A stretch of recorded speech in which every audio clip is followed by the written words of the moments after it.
সম্মানিত ভিউয়ার্স, আসসালামু আলাইকুম। আজ আপনাদের কিছু আমি আইডিয়া দেব। এই বাড়িটিতে আমরা প্রথম এসএসের থাই জানালার গ্রিলগুলো তৈরি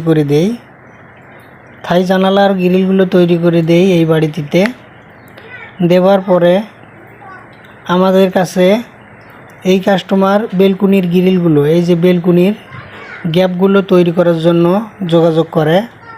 তো আমাদের কাছে আমরা যে রেট চাই, রিয়াদ থাই অ্যান্ড এসএস হাউস যে রেট চাই তার থেকে 20,000 টাকা কমে, আর আমাদের কাজের কিছু ত্রুটি কাস্টমারকে বোঝানোর পরে কাজটা অন্য কোনো এক প্রতিষ্ঠান নেবার পরে এ পর্যন্ত চুক্তি হয়েছিল 1.5 লাখ টাকা। 1.5 লাখ টাকায় কিন্তু এই দোকানদারটি নেয়। এই যে এখন দেখতেছেন 1.5 লাখ টাকা নেওয়ার পরে 1.5টি গ্রিল, একটা আরেকটি গ্রিলের হাফ গ্রিল তৈরি করে সেই প্রতিষ্ঠানের লোকজন উধাও।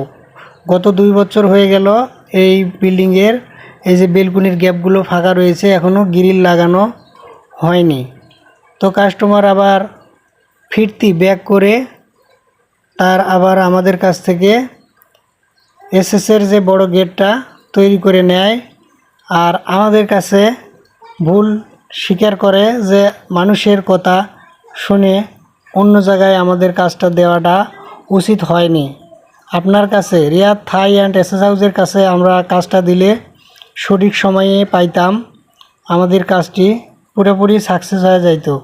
তো যাই হোক, এই হচ্ছে ভাই অবস্থা। আপনার কাজ আপনারা করবেন, দেখে শুনে বুঝে তারপর কাজ করবেন, যাতে আপনাদেরকে এই রকম ভোগান্তিতে পড়তে না হয়। ভালো থাকবেন সকলেই।